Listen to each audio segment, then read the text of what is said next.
À présent, nous allons voir les cultures de fruits et légumes, plus précisément dans le cadre de l'agriculture biologique. Tout d'abord, savez-vous qu'est-ce que l'agriculture biologique ?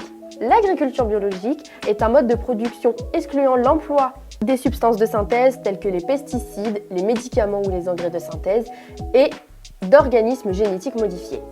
En agriculture biologique, les fruits et légumes sont traités avec des matières organiques naturelles comme le fumier ou le compost pour nourrir les terres. Ces matières organiques naturelles remplacent les substances de synthèse. Pour empêcher la prolifération des insectes dans les cultures, il y a des alternatives naturelles comme l'utilisation du cuivre, du purin d'ortie ou l'utilisation d'autres insectes en retour comme les coccinelles pour réduire la population de pucerons. Dans l'agriculture biologique, on effectue des rotations de cultures pour respecter le cycle naturel des végétaux. Comme on a pu le voir, l'agriculture biologique respecte de nombreuses règles pour le bien-être des animaux et de l'environnement.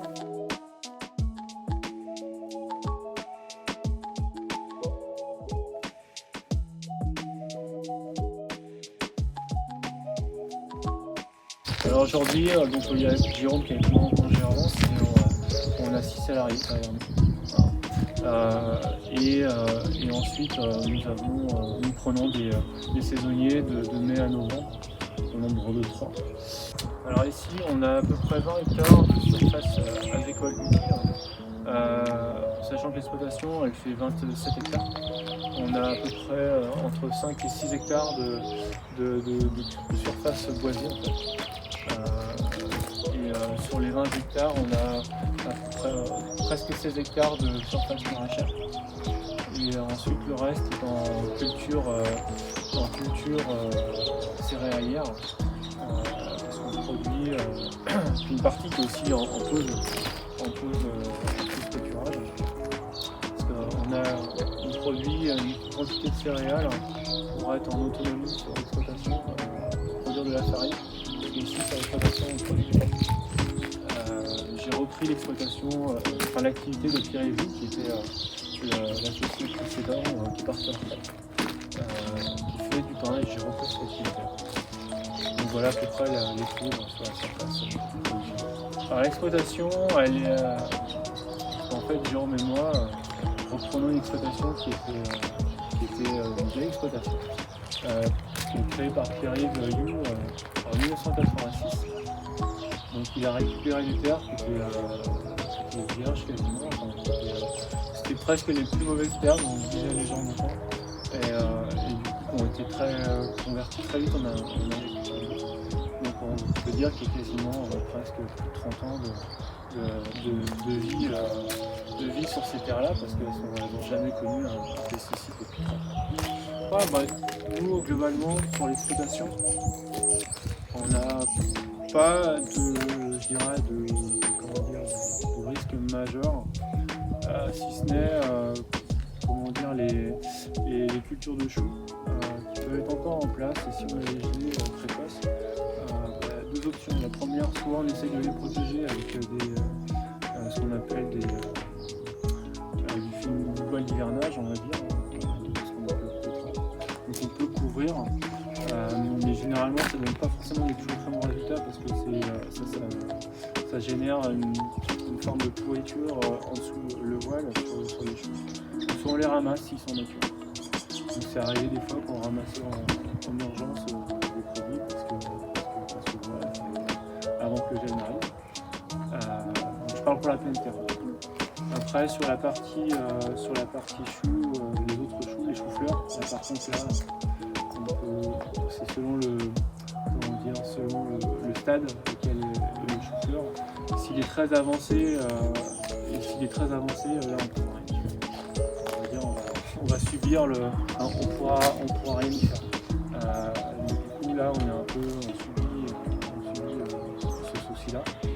Après derrière concernant les radis noirs, les navets, les cultures qui sont encore en place à cette période de l'année, on met un voile d'hivernage. Après, quand c'est dans les serres, pareil, on va remettre un voile d'hivernage supplémentaire sur les cultures. Et généralement, ça passe plutôt bien. On a rarement en dessous, quand on est aux alentours de -5, -6, ça passe bien. Quand on arrive à -7, -8, là, on commence à prendre bien. ça n'arrive pas tous les 4 matins, on va dire, hein, donc, dans nos régions. Donc on se met en condition pour ça. Concernant les fortes températures, bah là, il n'y a pas de miracle. Il faut rafraîchir les plantes, il faut arroser et voilà. Donc, on serre, on fait des petits bassinages pour essayer de redescendre la température sur les cultures, tout en sachant qu'il faut le faire de façon assez précoce. Si on le fait à 16h de l'après-midi, les plantes elles vont pas supporter l'écart de température entre l'eau que tu apportes et la température de l'air. Tu risques de faire plus de mal que de bien, on va dire. Il faut juste accepter que la plante elle penche un peu le temps pour accepter les coups de chaleur. Il faut savoir qu'elle ferme l'estomac, donc du coup il n'y a plus de je vais pas vous faire les cours de physique, de fin de santé végétale, mais voilà, il faut juste faire attention à ce niveau-là. Et puis à l'extérieur, et ben, en fonction des conditions météo, si on a assez de réserve d'eau, ben, on essaie d'apporter les arrosages nécessaires. Alors, bien sûr, la chose, on va pas le faire à 16h de l'après-midi, on va le faire le matin. Et voilà. Et après, derrière, il y a d'autres petites techniques, c'est-à-dire faire on fait du binage avec de l'huile qui permet de faire une petite croûte, et ce qui permet d'éviter de garder un peu la température au-dessus de la croûte superficielle du sol, ce qui permet de maintenir un peu de fraîcheur dans le sol. C'est une action technique possible pour ça. Alors les insectes et les parasites, on essaie de le faire de façon le plus naturelle possible, c'est-à-dire on utilise... alors ici, comme je vous disais tout à l'heure, on a la chance d'être sur une exploitation qui ça fait 30 ans qui est en agriculture biologique. Donc des haies, il y en a plein. Il y a un gros réservoir d'auxiliaires sur la surface, sur la zone. Donc toutes les serres, parce que c'est des petits tunnels, elles sont toutes encadrées de haies. Donc contre le puceron, généralement on a juste besoin d'apporter des auxiliaires pour démarrer la protection de l'agriculture.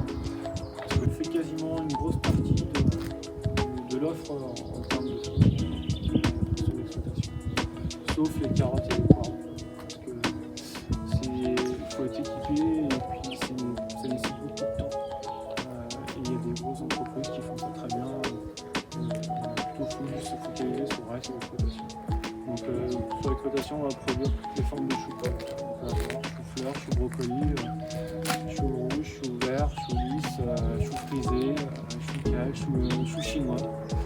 Et voilà, on va faire des navets, des radis, radis, céleri rave, pommes de terre, une production de pommes de terre très à douce, production qui évolue beaucoup sur ces derniers temps. Puis après, on va discuter sur des bêtes aussi, épinards, salades, roquettes, persil. Après, tous les légumes d'été, tomates, aubergines, concombres, courgettes, voilà, peu près. Et après, derrière, on achète tout le complément, on achète pour offrir au marché la ferme. Parce qu'on a un marché qui est ouvert le vendredi après-midi ici à la ferme. Donc on achète tous les produits, tous les fruits et les légumes manquants pour faire un assortiment complet au grossiste à 2 000 €. On vend aussi les produits aux clients. On fait un aller-retour, on livre à nos clients et on récupère le matériel, la matière première pour faire le marché. Souvent c'est chez nous, donc on a le marché à la ferme ici et le vendredi après-midi de 14h à 20h. Donc qui pour nous une très belle vitrine et très important. Après derrière on est présent au marché des Halles, on a un banc au marché des Halles. Et on y est présent 4 jours. Donc grosso modo ce type de vente là, c'est un peu plus de la moitié du chiffre d'affaires de l'entreprise. Et derrière on a 20%, entre 10 et 20% du chiffre d'affaires, c'est effectivement on vend à la cuisine centrale de Corée. On vend nos légumes et éventuellement ceux qu'on n'a pas, qu'on achète, qu'on vend derrière. C'est plus simple pour eux, ça va financer le fournisseur. Et on vend également aussi à Aria, qui est un transformateur, un préparateur de légumes pour les distribuer après derrière également à des CEF dans les collèges notamment. On travaille avec beaucoup de collèges.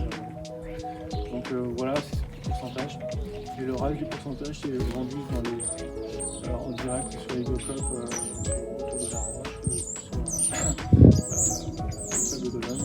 On publie aussi un petit peu et puis quelques clients qui sont présents. Donc effectivement on est plutôt majoritairement en circuit quasiment court.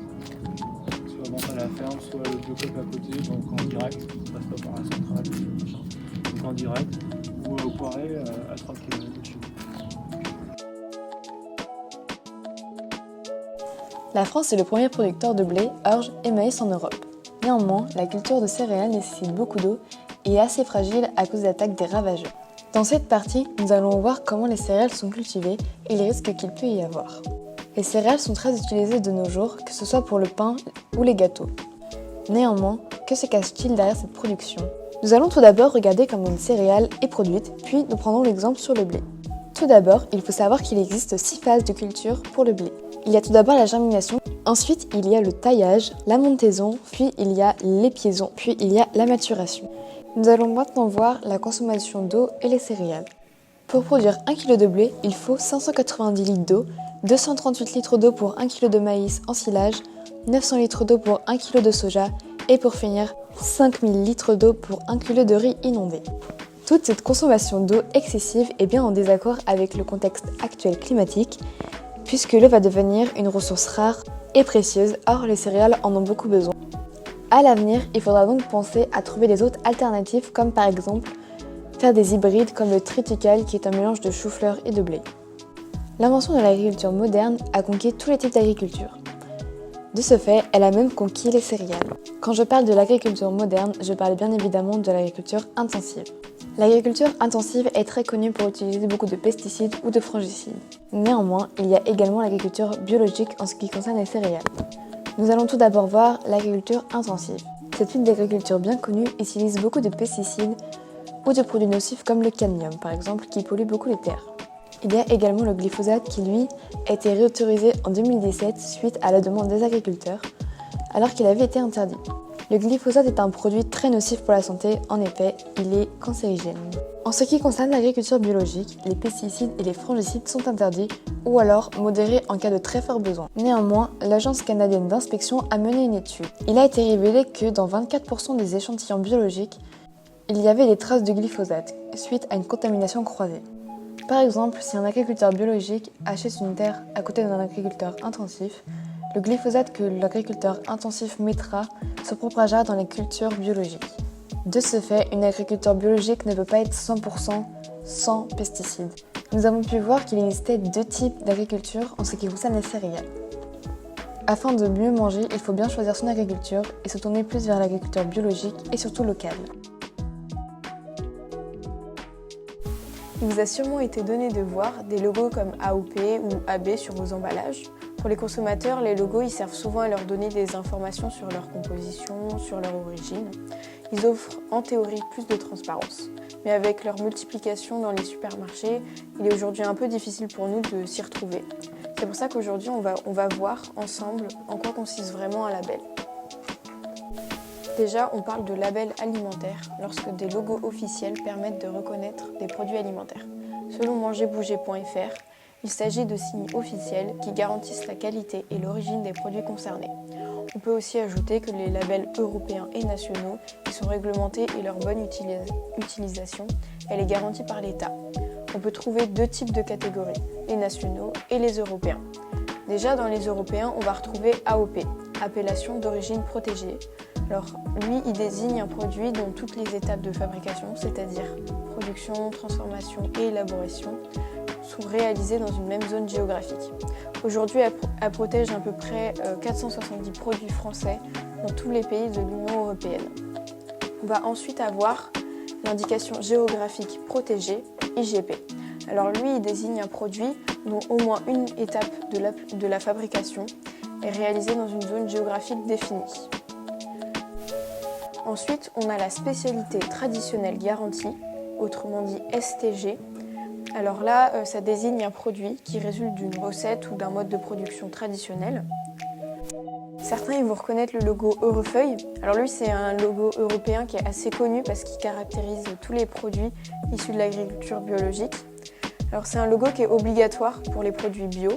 Les produits avec le logo Eurofeuille, eux, ils contiennent 100% d'ingrédients issus de l'agriculture biologique ou au moins 95% de produits bio dans le cas des produits transformés.